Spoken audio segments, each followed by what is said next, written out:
Hey, Savannah. Thank you for tuning in to WRUULP, Savannah, Georgia, 107.5 FM, WRUU.org.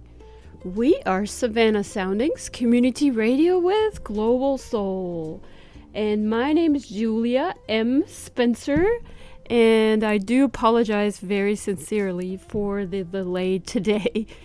Couldn't get into the building. Oh, my goodness.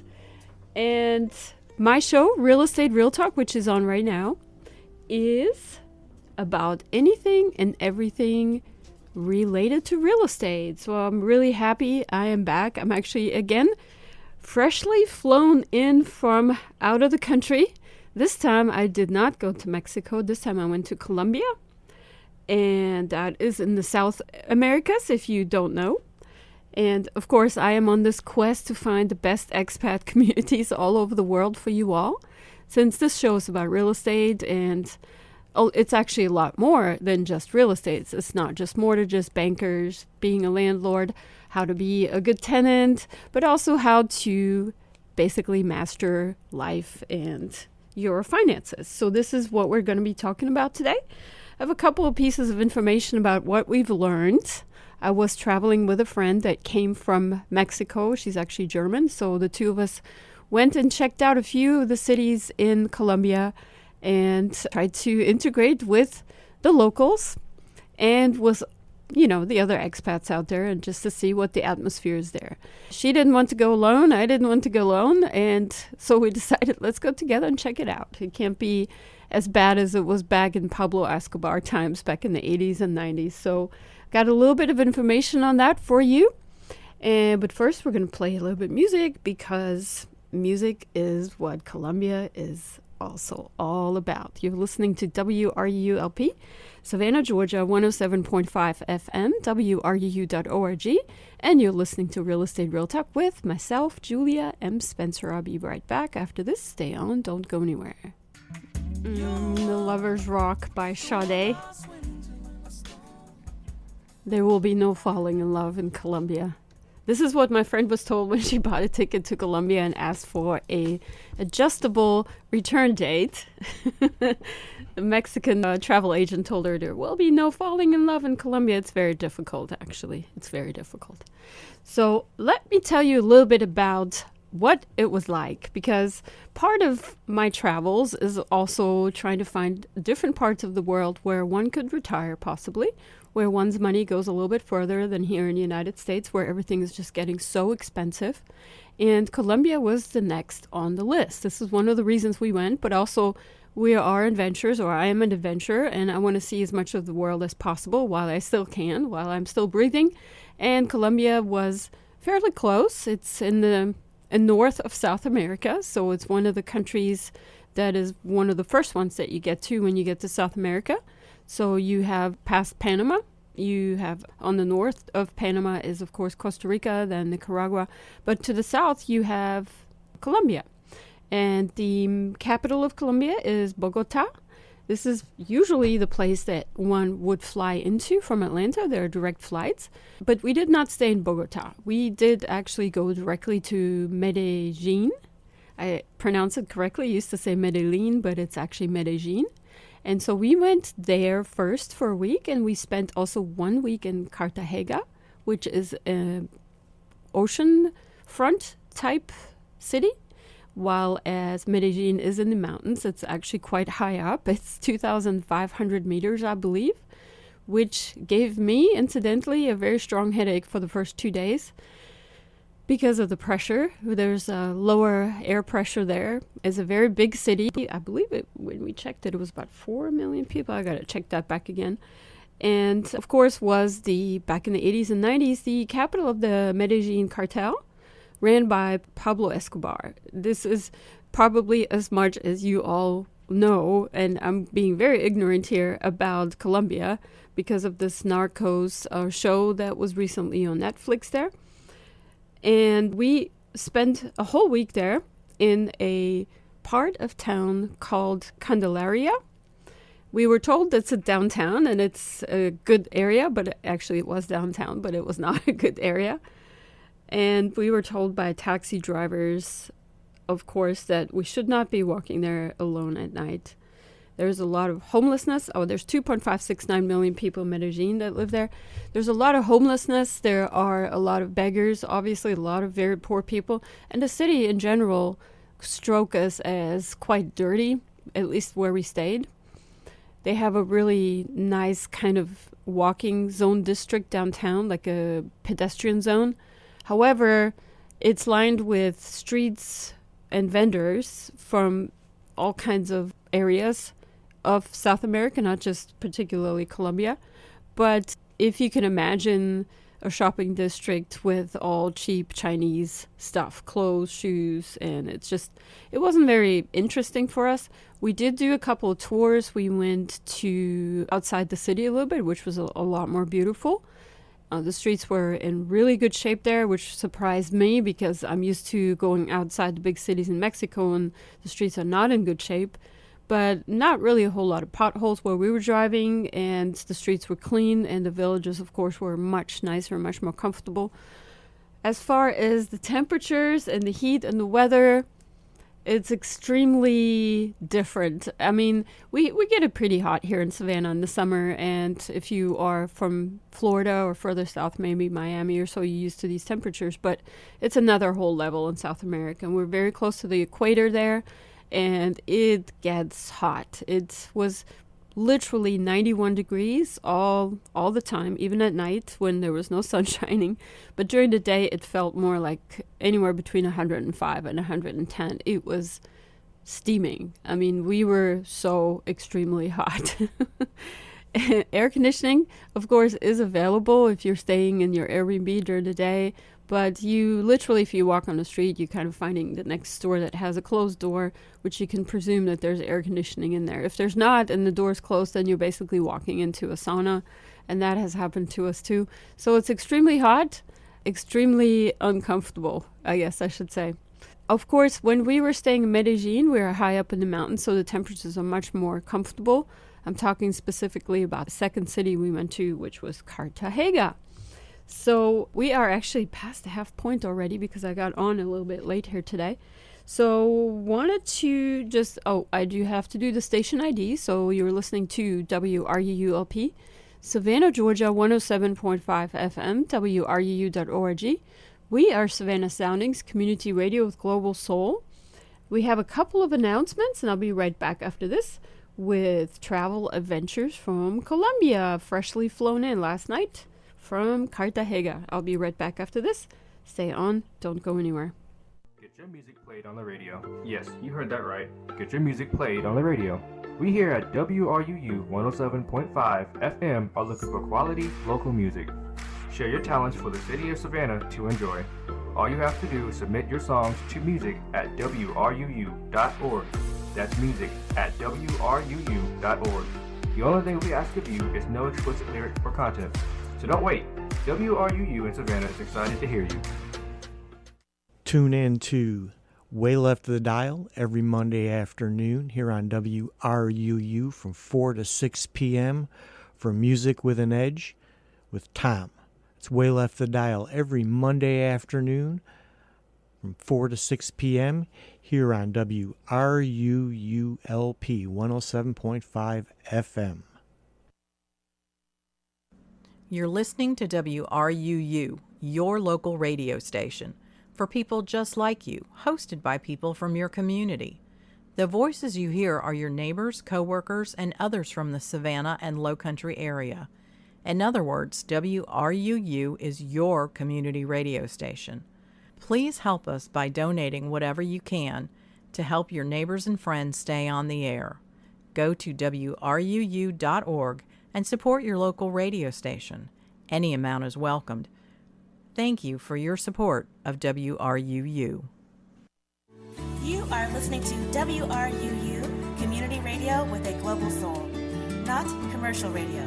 Therefore, more content, more music, more conversation, and fewer commercials.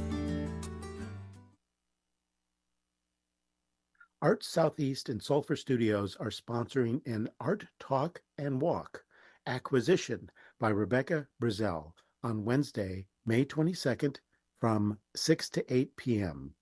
The Artist Talk at Arts Southeast, 2301 Bull Street, Savannah, will be followed by a walk to the Drive-Through Art Box, 2430 Habersham Street, Savannah, hosted by Rebecca Brazel, in conjunction with her evolving installation.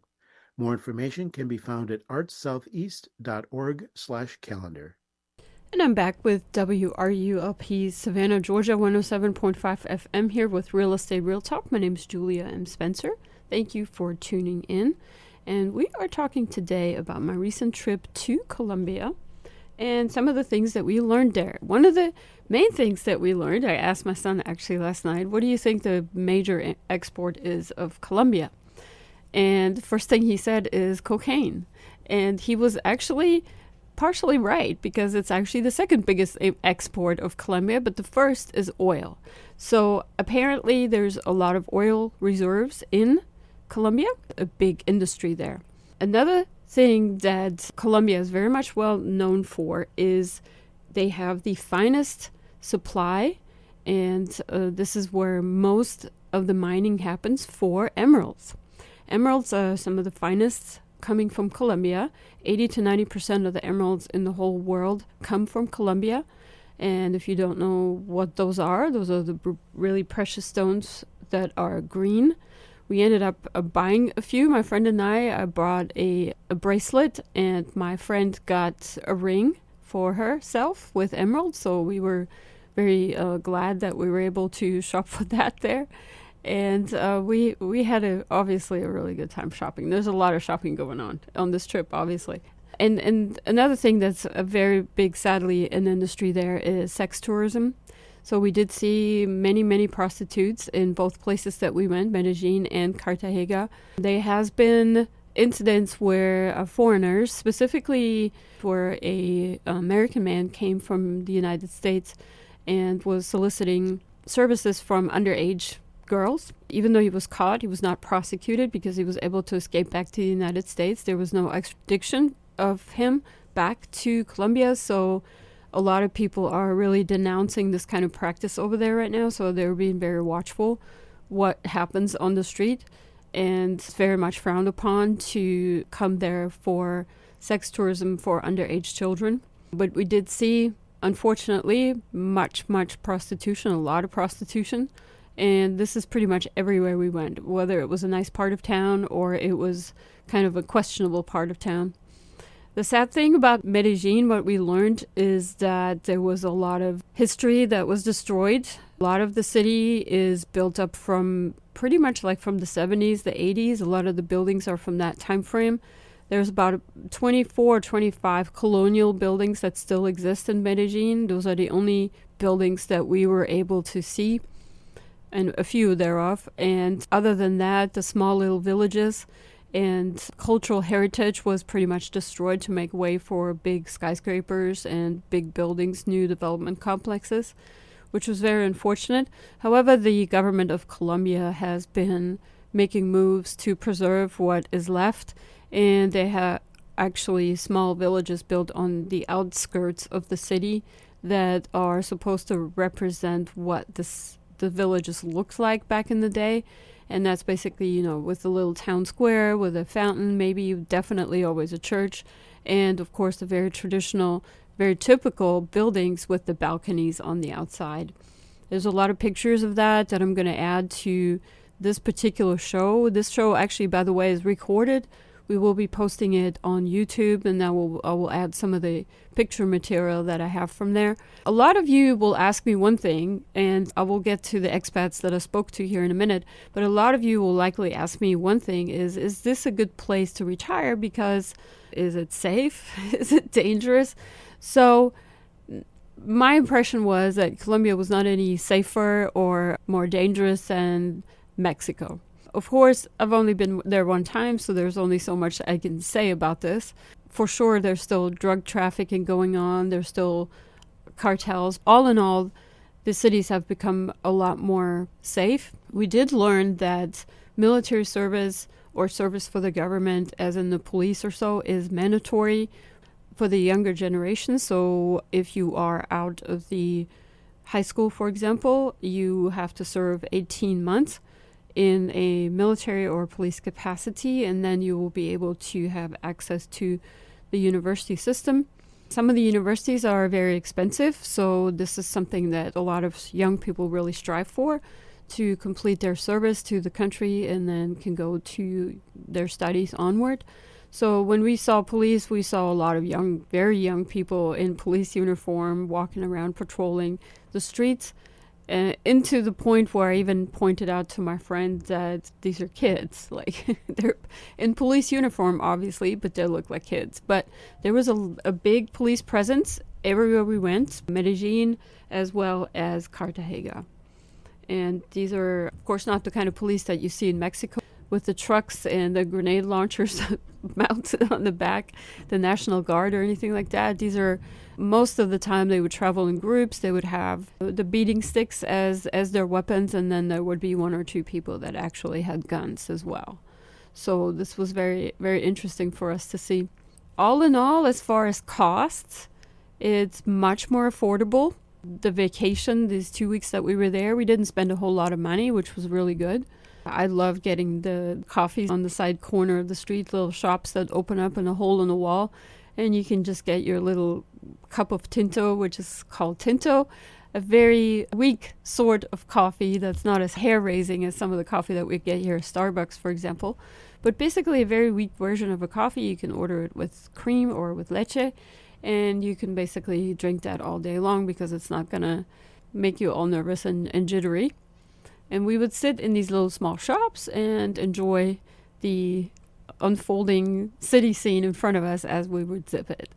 And you can get that from any kind of corner stands. There would be anywhere in sight a person with a little cart that had several thermos cans of hot tinto in various capacities and varieties, and whether it be with sugar or with leche already mixed together, and of course an assortment of pastries. So you could always get a quarter snack somewhere for extremely cheap, maybe 50 cents, or at the most maybe $1 or so.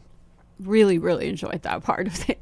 Same with lemonade stands. I love the lemonade stands. People would make lemonades just in front of you. There would be a bunch of limes and lemons. They would freshly squeezed and pressed right in front of you. Ice and water would be added, and there's your lemonade. I don't drink it with sugar, so I was always appreciative of getting my lemonade without sugar, and it's an extremely nice treat for the very hot temperatures. We love that very much. As far as the expat communities, I actually did meet a few people that live there that are from the United States. We met 2 expats, one in Medellin and one in Cartagena. The first person we met was actually a police chief in some of the northern states, I believe Massachusetts or Maryland. And when he retired, he decided, hey, I'm going to go to Colombia. I don't want to retire in the United States. My money goes further down here in the country like this. And so he really much tried to embrace the culture and the people and blend in and learn the language, learn the salsa dancing, the big thing in Colombia.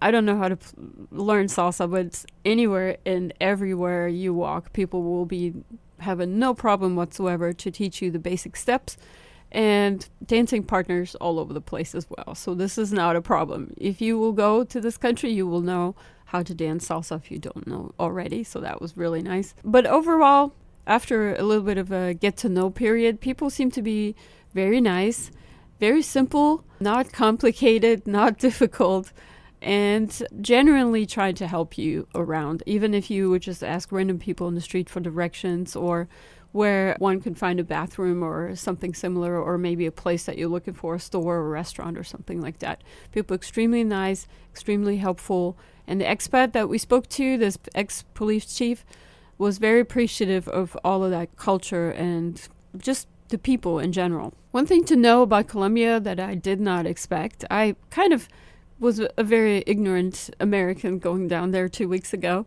and expected to see a different version of Mexico, but instead it's a whole nother place. It's not Mexico. People speak Spanish. That's probably the one main similarity to Mexico, but it is not Mexico at all. So the people are completely different. There's a really, really high population of descendants of African slaves that were brought there by the colonial powers of Spain. Colombia was colonized by the Spanish crown back in the 15th or 16th century. So the population of descendants of former slaves, black people, for better lack of the term, there's a huge population, huge. In fact, that white people like myself, Caucasians, are very much the minority. There are indigenous people, of course, and a few people that you could possibly, by looking at them, think, well, they're probably descendant from Spanish people. And there's just anything and everything in between. Everything is mixed together, but the population in general, what I found, especially in Cartagena, was of African descent. And that made it very interesting because that's not what I expected. Of course, the main language is Spanish. Most people will for sure try to speak English to you if you in any way cannot figure out what they're saying. However, the Spanish that was spoken to me, I was quite easily able to understand. If people are very clearly and very slowly, please speak slowly to me and I will understand, and people will repeat it as many times as you need, whatever it is that you're asking and the answer to that.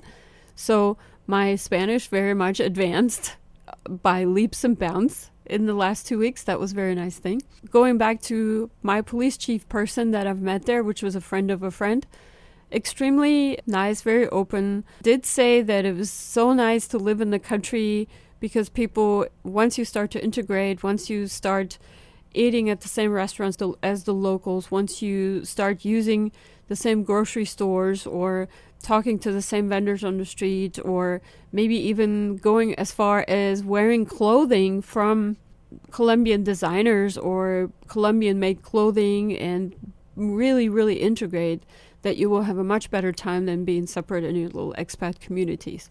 And so this is what my friend, the police chief, was trying to do. He was telling me that he has been there for 3 years. He initially stayed there, and this is one thing that was told to us, of course, do not fall in love in Colombia. He did fall in love with a Colombian lady, and she was unfortunately out to take advantage of him. This is actually a theme that we've learned happens quite frequently with the expats that go to that country, that people attach quite easily to you and you tend to fall in love, and sometimes you, of course, get used because of your Western values and your wealth, and for a better lack of the term, people will attach to you and they will give you what you seem to need and then take advantage of you. 80 to 90% of the population in Colombia makes anywhere between $300 to $500 US per month. It's very little. And so a lot of people are, of course, very, very poor. So you can see why becoming a friend of a Westerner, or even the prostitution that I talked about earlier, are very profitable things for Colombians, for some Colombians, and this is also why sex tourism is very much booming in the country. Let's play a little bit of a break song. I have about 10 minutes or so. I'm going to talk about the second part of the trip, which was to Cartagena. I'll be right back after this, so stay on, don't go anywhere. Today we're talking about expat communities and just my experience from my recent trip to Colombia, South America. I'll be right back after this. You're listening to Julia M. Spencer on Real Estate Real Talk. Stay on, don't go anywhere. And we're talking today still about Colombia and Colombia's expat communities. So as far as the kind of people that go to Colombia, they're actually kind of the same expats that go to Mexico or other places. So I'm quite surprised and pleasantly surprised that really I was able to add Colombia to one of the lists of places that I want to spend time at if I were to go travel the world again and spend time in other places. So Colombia is now one of the countries on my list. I really enjoyed it. I do have to say, I love being in Cartagena way, way more than Medellin. It's a smaller city, approximately 1 million inhabitants. Very, very much African influenced. There's actually a little village just outside the Cartagena area called, I believe it was Saint Brazil de Palenque. It's a village that was founded by runaway slaves back in the day, and has been in existence and has preserved its culture and its ways for the last 400 years. In fact, what happened is former slaves have escaped Cartagena and settled outside the city. However, because they were valuable as a workforce, the colonial Spanish inhabitants were basically sending out people to catch them and bring them back. So they went a little bit further. So it's a little bit of a drive, an hour and a half drive for Palenque. And this is where complete African culture was preserved, as in even the languages and the food that's eaten there, the dances that are being taught there, the art that's being created there. And so it's the whole culture of a old time African society, basically, from former slaves that have escaped the colonial Spanish conquistadors. It was very interesting. I wasn't able to go there, but I did read a lot about it, and I definitely plan on my next trip to go see it. There's about 4,000 inhabitants in this little town, and from what I understood, it's a very, very much interesting and very worthwhile endeavor to go see this little village. We did meet another expat, by the way, in Cartagena. He is from Los Angeles, Mexican born, however, U.S. citizen, and he was in his former life a bus driver for over 41 years, is at least what he told us. Extremely nice, extremely helpful, invited us for dinner, and was going to take us on a sailing trip, but we had unfortunately made already other plans.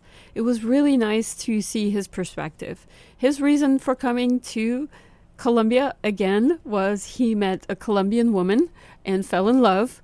It didn't work out. The Colombian woman went back to the States after they got married and stayed there, and he decided he wanted to stay in Colombia. So they had broken up, and so we met him just on the street, and he was more than happy to tell us all about the culture and the food, how much he loved being with the people there. And one of the things that he mentioned to us is basically that he was just so happy that his bus driver retirement money could get him an apartment in one of the nicest places of Cartagena. He said he was living in a really nice condo in the area of Maga, which was one of the outskirt parts of town. We actually stayed in a historical town, which was basically a military installation that was created by the colonial Spanish back in the day. So it was basically a walled old city. That's where we stayed, but he stayed obviously outside the city. There are several bays, and that was one of the reasons why Cartagena was actually founded and became so big back in the day, because the port was very deep, so a lot of very big ships could come very close to the downtown area. And of course, this is where there's a very rich town and city, because a lot of the gold was traded there from the mountains and brought and taken, obviously, from that area back to Spain, as well as, there was a lot of slave trading and things like that going on. So I don't want to bore you with the history. I love history, but he was extremely happy. He said he was very happy to be there and very, very much enjoyed being an expat in Colombia. If you have any more questions about this, please do not hesitate to contact me. This particular show will be posted on wruu.org under archives. You can also later on catch it on my YouTube channel, Julia M. Spencer. You can always post comments, questions, suggestions, good, bad, ugly. I take them all. I would love to hear from you. If you have any further questions, this basically just scratches the surface here. It was obviously a very long 2-week trip, so please do not hesitate to contact me. I look forward to hear from you. And after me comes Musical Migrations with Gypsy. She's already here, and we will be back next Wednesday. You're listening to Real Estate Real Talk with Julia M. Spencer. The station you're on is WRULP, Savannah, Georgia, 107.5 FM. WRUU.org. We are Savannah Soundings Community Radio with Global Soul, and I will be right back next Wednesday. Have a great week, everybody. Bye-bye. For your free guide to real estate investing, visit juliamspencer.com.